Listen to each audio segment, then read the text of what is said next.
سلام، من امین زربخش هستم. تو این سری پادکست قراره به تحلیل بازار مسکن کانادا به خصوص GTA و تورنتو بپردازیم به همراه متخصصین این بازار، از جمله ریل استیت ایجنت ها و ریلتورهایی که فعال هستن تو این فضا. امروز اولین قسمت از این پادکست رو در خدمتتون هستیم. در خدمت افشین هستیم. خودشونو معرفی میکنن. افشین جان سلام. سلام. من اسمتو گفتم ولی خودت هم معرفی کن خودتو. من افشین نیکاین هستم، فول تایم ریل استیت ایجنت در GTA. خیلی خوشحالیم امروز در خدمتتیم.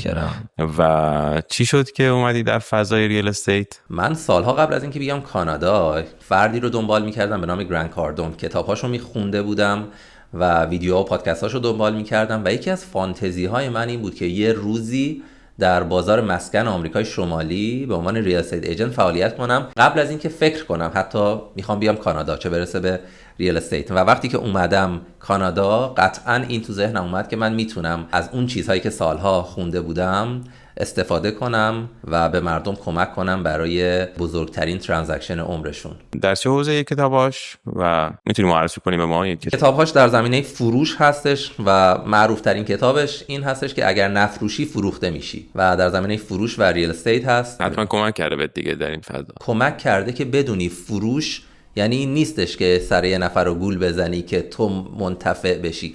فروش یعنی ایجاد یک رابطه پایدار. این در واقع فروش رو علمی کرده. خب مرسی، جالب بود. بریم سراغ، چون حالا قراره این پادکست همون هم کوتاه باشه و خیلی هم طولانی نباشه. بریم سراغ این که یکم فضای چالشی بازار مسکن تورنتو رو به خصوص، حالا کانادا به طور عام و تورنتو به طور خاص رو یه بررسی کنیم. اگر الان وضع بازار مسکن تورنتو رو توی جمله بخوای بگی چطوره وضعش؟ بازار پرتلاطم، پرفرصت، پرچالش. الان خیلی هم شنیدم حالش خوب نیست، یعنی شنیدم که دیتاها و داده ها داره اینو به ما میگه. بله قطعا همینطور هستش. حال مارکت ریل استیت در GTA اصلا خوب نیست و میتونیم بگیم یه نمونه ای از حال اقتصاد کانادا که حالش خوب نیست. چی شد اصلا به اینجا رسیدیم؟ یعنی الان من گزارش ها رو میبینم یا با بچه ها بررسی میکنیم، خیلی ریزش های شدید به نسبت اقتصاد کانادا در چه بخش اجاره چه بخش فروش ما داریم و یه جایی داره به نقطه بحرانی تبدیل میشه. اصلا یه تحلیلای وجود داره که ممکنه کل اقتصاد کانادا به خاطر همین بخش مسکن دچار کلاپس بشه. و اصلا چی شده که به اینجا رسیدیم؟ تو تحلیلی داری راجبش؟ ما 20 سال پیش 20% 30% درآمد یک فرد هزینه هاوزینگش می شده. الان توی ونکوور از 100% زده بالا، توی تورنتو حدود 80% هستش طبق گزارش های RBC. و خب عوامل مختلفی دخیل هستن.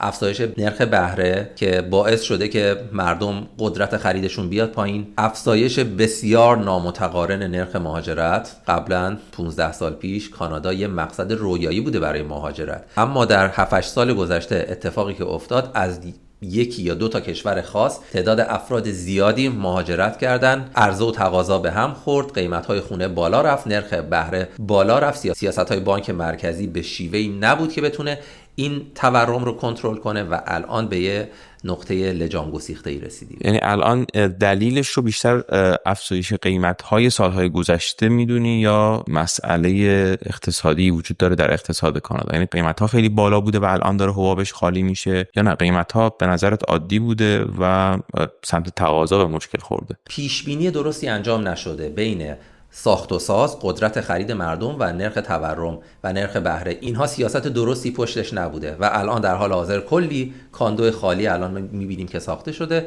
کلی مردم که میخوان خرید کنن و کلی افراد که توان خرید رو ندارن. آره دقیقاً، ما هم داریم میبینیم دیتاها رو و تعداد واحدهایی که الان جدیداً داره ساخته میشه به شدت اومده پایین. پرمیت هایی که صادر شده که نشون میده در سالهای آینده چقدر عرضه خواهیم داشت اومده پایین. خب دلیلش این هست که نمیتونن در واقع اون کش فلوشون رو تامین کنن.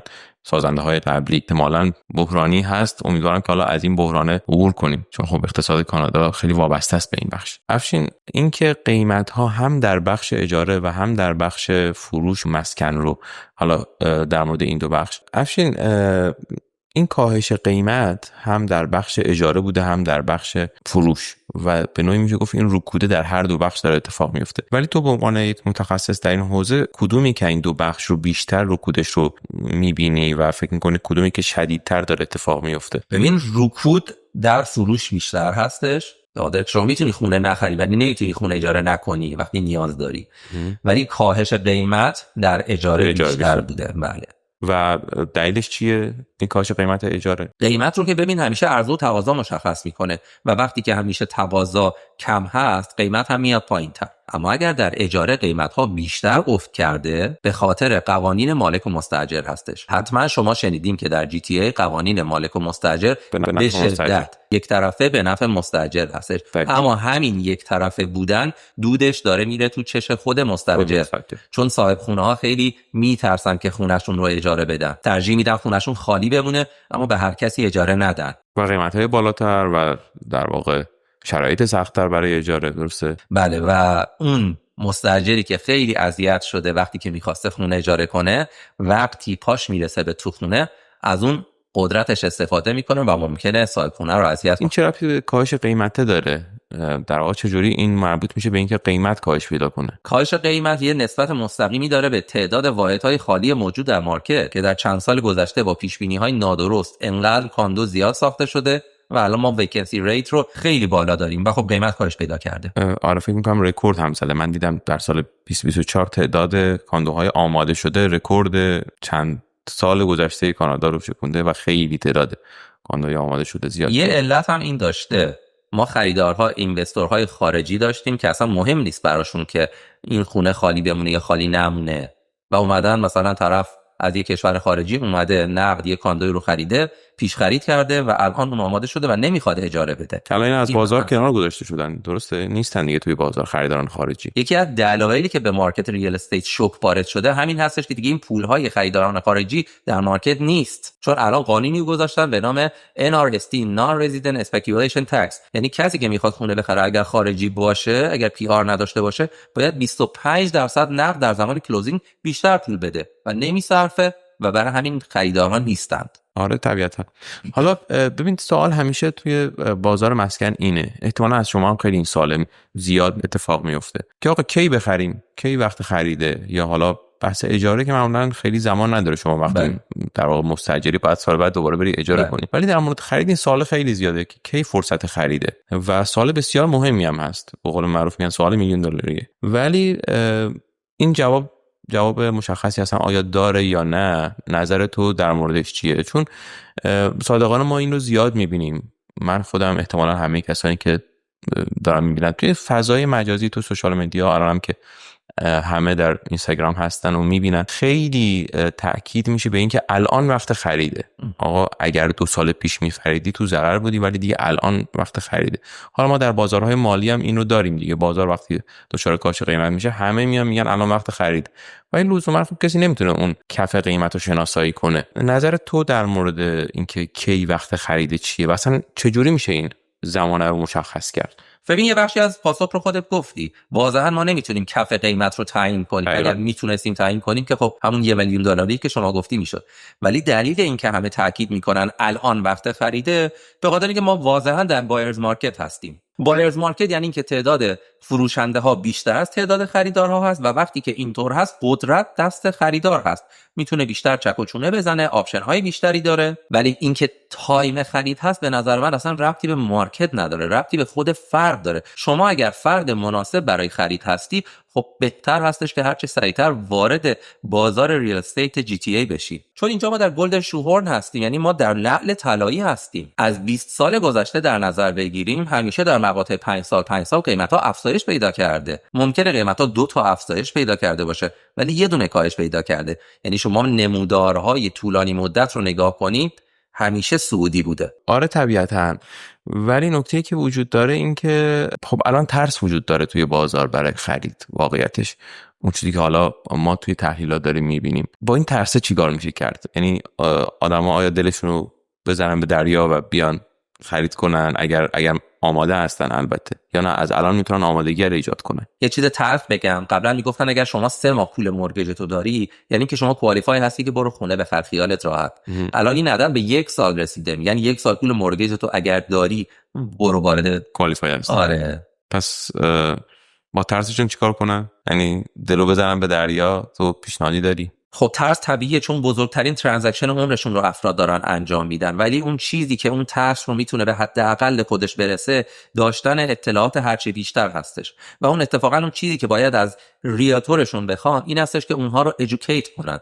ما هر چقدر بیشتر اطلاعات داشته باشیم، از حق و حقوقمون بدونیم، از اینسنتیو های دولتی که برای فرست تایم هوم بایرها تعیین شده بیشتر بدونیم، قطعا ترس کمتری هم خواهیم داشت. و یکی از چیزهای دیگه که میتونه این ترس رو کمتر کنه داشتن برنامه‌ریزی بلند مدت هستش که به شدت ما ایرانی‌ها توش مشکل داریم. اتفاقا که از سوالم همین بود که حالا به هر حال این پادکست هم به زبان فارسیه و طبیعتاً مخاطبش ایرانی هستن. توی کامیونیتی ایرانی، توی فارسی زبان ها مسئله خاصی، حالا یه اشاره‌ای بهش کردی، بحث نگاه بلند مدت، مسئله دیگری یا همین مسئله رو می‌خوای بیشتر باز کنی که آیا وجود داره که بتونیم به عنوان یک راهنمایی اصولی یا کلی به اینها داشته باشیم، به این افرادی که در این کامیونیتی هست؟ حتما. ببین من در دوستای غیر ایرانیم میبینم که میگه من میخوام 2 سال آینده خونه بخرم و برنامه ریزی میکنه، نقشه راه داره که چه کارهایی از الان انجام بده تا 2 سال آینده خونه بخره. ولی در کامیونیتی ما متاسفانه اینطور نیست. دوستانی که تازه مهاجرت کردن من خیلی زیاد میشنوم که میگن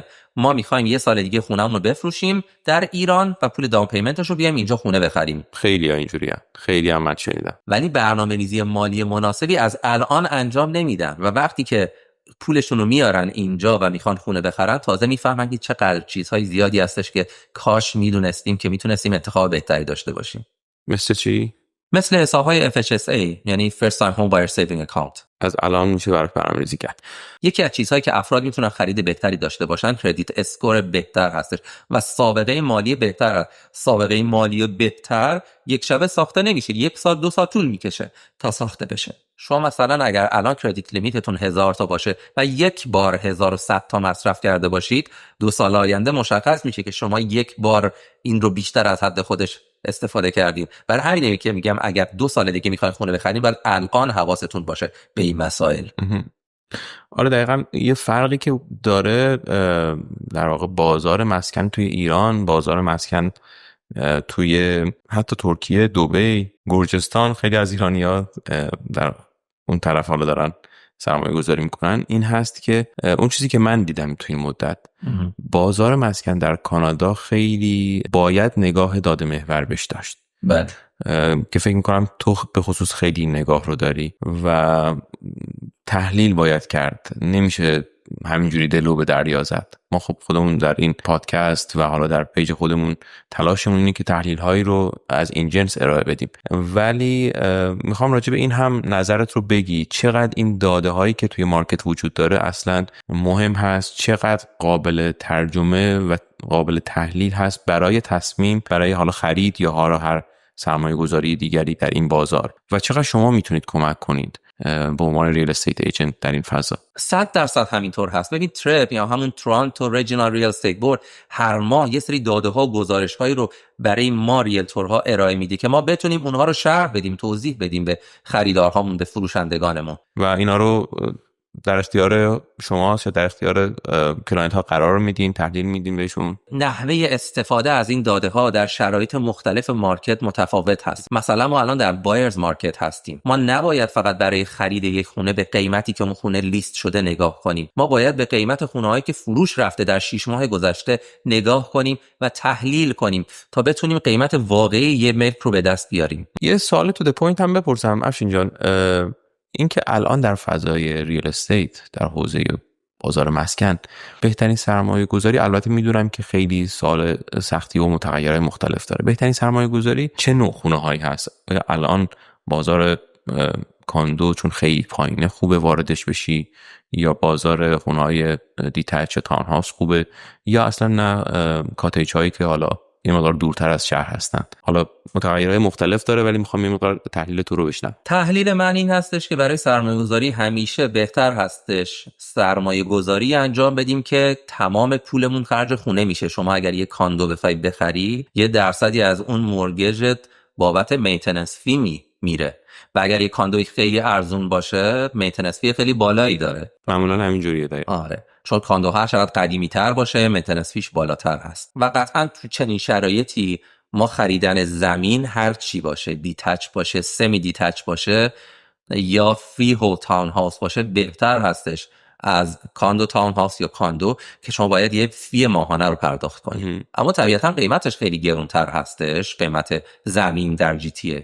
توصیه به ایرانی‌ها دارم رو به دوربین بگم که آقا جی تی ای فقط نیو مارکت و تورنتو و نورث یورک نیست. ما از شهر تا غرب خیلی مناطق مختلف رو داریم که میتونه انتخاب‌های بهتری باشه برای خریداران. ولی ما ایرانی‌ها فکر می‌کنیم این نقشه تورنتو، فکر می‌کنیم تورنتو فقط جایی اطراف خیابان یانگ و آفرین. آره، تورنتو اطراف خیابان یانگ نیست، خیلی جاهای بهتری هم میشه برای سرمایه‌گذاری مثلا خرید انجام داد. الان که دارن لیتل ایران رو دارن اسم گذاری میکنن چند روز آینده دیگه، همه باید احتمالاً همونجا خونه بخرن. حالا به عنوان یک از سوالای آخر، چه تحلیلی برای کسی که میخواد تو این بازار وارد بشن؟ حالا یه سری نکات گفتی، من جمله ای که نگاه بلند مدت داشته باشن، کردیت اسکورشون رو بسازن، نگاه تحلیلی و داده‌ای داشته باشن به بازار مسکن. کسی که میخواد وارد این فضا بشه، چه به عنوان سرمایه‌گذار، چه به عنوان کسی که میخواد به عنوان خونه اول خونه بخره، توصیه‌ای داری براش؟ من چون خودم از بک‌گراند بیزنس کوچینگ میام، توصیه من این هستش که از ریال استیت ایجنتتون به عنوان کوچ خرید خونه استفاده کنید. ایجنت ها به شما کمک میکنن بدون اینکه پولی از شما بگیرن. ازشون بخواین که نقشه راه 2 ساله برای شما بنویسن، اگر که امروز فکر میکنید که 2 سال آینده توانایی خریدی خونه رو دارید. مرسی. و برای ایرانی‌ها به طور خاص چه توصیه‌ای داریم به غیر از اینکه اطراف خیابون یانگ دیگه نداشتن؟ به ایرانی‌ها شاید خنده‌دار باشه، ولی واقعا توصیه‌ام این هستش که حواستون به این کردیت اسکورتون باشه. خیلی ساده است، ولی همه ایرانی‌ها میذارن کردیتشون مکس آوت بشه، بعدم پرداخت میکنن. این رو 30% 35%ش که شد پرداخت کنین. خیلی مهمه که 90% انجام نمیدن. آره، کردیت اسکور که نکته بسیار مهمیه. ولی حالا من به عنوان سال آخر یک سوال یکم چالشی‌تر باز بپرسم، چون خودت هم ریلتور هستی. دوستان وقتی بخوان برای سرمایه‌گذاری یا برای خرید ریلتور انتخاب کنن، چون یکی از مهمترین مراحل هستی به هر حال، ملاکشون به نظرت باید چی باشه؟ چه جوری انتخاب کنن بفهمن افشین به دردشون میخوره یا آقای ایکس ایگرگ یا هر کس دیگه یا خانومه؟ چجوری اینو متوجه بشن؟ ببین، سوال خیلی سختی هستش، کلا کار سختیه. شاید من از نظر خودم من خیلی ریلتور خوبی باشم، همه هم از من خوششون بیاد، خودم رفته باشم خیلی کتاب خونده باشم، خیلی اطلاعاتمو زیاد کرده باشم، ترانزکشن های خوبی هم داشته باشم، اما واقعا ممکنه یکی از من خوشش نیاد. و من داشتم کلاینت هایی که من تمام تلاشمو کردم ولی از من خوششون نیومده. ما ایرانی‌ها البته خیلی حسی هستیم، یعنی با یه نفر وقتی که یه جلسه داشته باشیم میفهمیم که آقا طرف چنده، میفهمیم که اون حسه رو ازش میگیریم. حس ششم خوبی داریم ما معمولا. یعنی تو پیشنهادت اینه که با افراد مختلف صحبت کنن و بعد تصمیم بگیرن ریلتورشون انتخاب کنن؟ آره دیگه، قطعا همینطوره. شما بزرگترین ترانزکشن عمرتون رو میخواین انجام بدین، بس بهتره این رو با فردی انجام بدین که از هم صحبتی باهاش حالتون به هم نخوره. درسته. افشین، حالا به طور مشخص چند تا ملاک میتونی به ما بگی که چند تا معیاری که ریلتور رو برای اون تعیین کنن و انتخاب کنن چیا میتونه باشه؟ اولین و بزرگترین معیار به نظر من این هستش که طرف فول تایم ریل استیت ایجنت باشه، یه کار دوم و سوم نداشته باشه حالا در کنارش این کار رو انجام بده. این خیلی مهمه. دوم این که نگاه علمی به حوزه مسکن داشته باشه و دانش و اطلاعات کافی داشته باشه در این حوزه و فرد رو به خاطر دانش و اطلاعاتش انتخاب کنید، نه مسائل حاشیه‌ای. مثلا من بلاگر خوبی باشم، منو انتخاب نکنید. خب دیگه چی؟ و نکته سوم که یکم خجالت میکشم اینو بگم، این هستش که بگو، فوش ما نمیذاریم اگر. آره، این هستش که انگلیسی بتونه طرف صحبت کنه. آره، این هم نکته خیلی مهمیه. طبیعتاً به خاطر اینکه خب اون دایره جستجو خیلی کم میشه اگر که شما که متوجه نیستین، ولی طرف میتونه خونه‌ای رو برای شما فقط نشون بده که مثلا صاحب خونه‌اش ایرانی هست. توانایی اینجوری خوشگل‌تر بگم اگه خواستی کاتش کنی، خوشگل‌ترش این هستش که توانایی مذاکره به زبان انگلیسی رو طرف داشته باشه. یه نکته بگم چجوری میشه فهمید؟ طرف یک دونه محتوای انگلیسی تو پیجش داشته باشه لااقل. شما باید تماس بگیرین، باید تلفن صحبت کنین، باید مذاکره کنین، باید بجنگین شما برای کلاینت. یعنی من به عنوان ریال استیت ایجنت باید بجنگم برای مشتری خودم و باید به زبان انگلیسی بتونم بجنگم. آره، اینم نکته خیلی مهمیه به نظرم. و به عنوان نکته آخر و سوال آخر، اینکه جمع‌بندی داری در خصوص حالا توصیه هایی که به خریداران، سرمایه‌گذاران در حوزه ریال استیت هست یا نه؟ اولا خیلی ازت ممنونم که منو انتخاب کردی. امیدوارم از این دست اتفاقات بیشتر بیفته که ما بتونیم اطلاعاتی به جامعه ایرانی بدیم که بتونن تصمیمات بهتری بگیرن، ترس‌های کمتری داشته باشن در زمان خرید. و یه جمله میخواستم رو به دوربین بگم، این هستش که همیشه به حستون اعتماد کنید. خیلی ممنون، خیلی متشکرم که وقت گذاشتی. مرسی. خیلی گفتگوی جذابی شد. ممنونم از تو. مرسی. قربانت.